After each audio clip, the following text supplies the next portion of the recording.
What up, YouTube? I'm back. So I didn't do a review for last week's episode, but I'm back this week for Tower of God episode 6. And a lot happened in last week's episode, but specifically, it seems like Bam, kind of transformed into Shinsu to protect Rachel. And because of that, the Black March had to kind of make him go to sleep because he couldn't really control himself because it seemed like he was going to kill someone. So that was kind of interesting. But this week's episode was, in my opinion, even more interesting, because we learned a lot about some characters that we've been introduced to. So let's get right to it. At the beginning of the episode, Rachel actually visited Bam, while he was asleep because of his head injury. He slept for like 5 days because of that injury, or maybe it's because of all the Shinsu that he used. I'm not really sure, but Rachel actually visited him. I'm guessing because one, she likes him, she actually likes him. She doesn't want, to let him go, but she has to you know, uh, obtain her goal. And second is because she wanted to tell Kun to tell Bam that it wasn't really her that Bam saw, so it seems like it was hard for her to tell that because she actually likes Bam, but it seems like for her to attain her goal, to not have, a burden, to kind of protect Bam, I'm guessing, that's what she wants to do. But she's not as bad a character as I thought she was, so that's pretty cool. She visited Bam, so I can't wait to know more about Rachel because we basically know nothing about her except her dream and that she's the only one that Bam knows, basically. But one of the other things that we saw in this week's episode is that Anaak actually has the Black March with her right now. I'm guessing that Bam lost the deal, between them, even though the test was kind of postponed because of everything that happened. But yeah, man, she has the Black March for now. I don't know how much time she'll have it, but obviously, from what we saw, the Black March isn't really happy. She doesn't want to talk to women. Obviously, she didn't talk to Yuri, and she didn't want to talk to Shibitsu because he's not an handsome man. So I'm guessing that Bam and the Black March will be back together very, very, very soon. Anyway, like I said a little bit earlier in the review, Rachel is kind of sad because of everything that she has to do to, I guess, earn her goal. She has to let Bam go, but at the same time, she doesn't want to let Bam go. We saw her have a nightmare about Bam and kind of him going away with other people and not her, so she has nightmares about it. She's kind of conflicted about it, and I thought that was a cool moment to see because we've seen a lot of from Bam perspective, but now we're seeing what she feels, for Bam, so we know that Bam kind of likes her. He thinks that he belongs to her, but it seems like they have the same feeling, so we'll have to see what's going on with that because she doesn't seem to know what she really wants. She wants to see the stars, but she also wants to be with Bam, I'm guessing, so we'll have to see. So obviously Bam woke up a little bit later. He was asleep for 5 days, so it's been a while, but he has a new outfit that Kun bought him. It's pretty cool. I really like the design. He has a headband. It's a way cooler outfit that he had before, so I dig it. But yeah, man, yeah, he was asleep for 5 days. He made some friends, other participants like Shibitsu, Hot, even a new character that we've been introduced to in this week's episode. We've seen her before, but we've really been introduced to her in this week's episode, and her name is Dorsey, and she's actually a princess of Jihad, so that was pretty interesting. I really like her design. I've liked her design since the first time that we saw her, and I think in the first episode, actually, when they were explaining, the Tower of God world, we actually saw her. She had a lot of shoes, and I think she's that person. She's that princess of Jihad.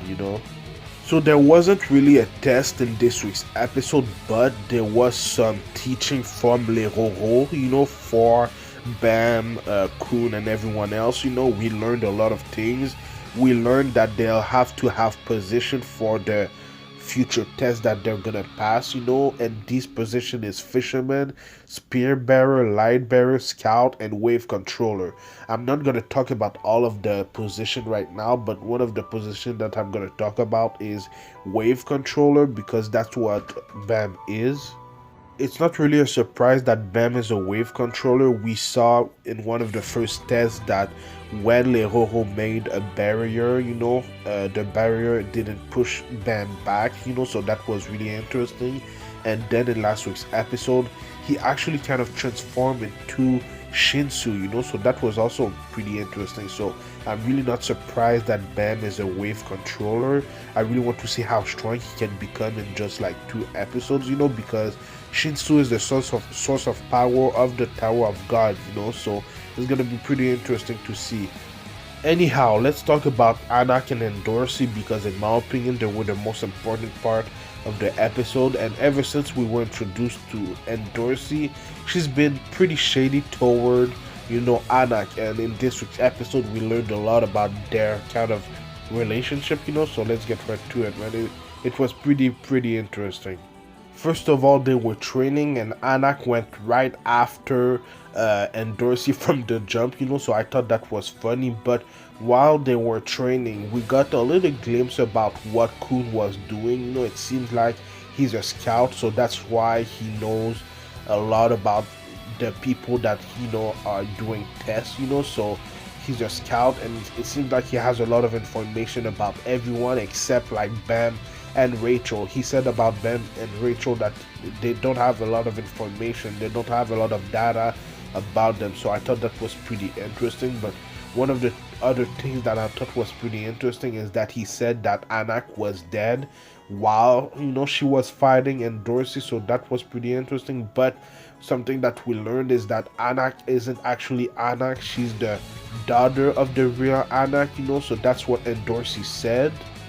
That's the real Anaak, the princess of Jahad, but she's actually dead, the Anaak that we've been seeing since the beginning of the series is her orphan, so that was also pretty interesting. But one of the things that we also learned is that Anaak that we know, it wants to have revenge against all of the princesses of Jahad, because from what we've learned in this week's episode is that the reason why her mother is dead is because of the princesses of Jahad. And she said a phrase that was pretty interesting while she was fighting in Dorsey. She said that all the princesses of Jahad are fakes, and we saw in Dorsey's reaction, she was pretty mad. But the reason that she said that is because her mom died because of them, I'm guessing. That's what she said. So that was pretty interesting. We need to know more about that, because the little information that we got in this week's episode is not enough, but we'll see, man. It's gonna be pretty interesting. But yeah, we finally got the reason why Dorsey has been pretty shady toward Anaak, because she knew that she wasn't the real Anaak. She knew that she was the daughter of Anaak, so all of that was pretty interesting. But yeah, man, we learned a lot. We learned that Anaak is the daughter of the real Anaak. We learned that the princesses of Jahad is the reason why, her parents are dead.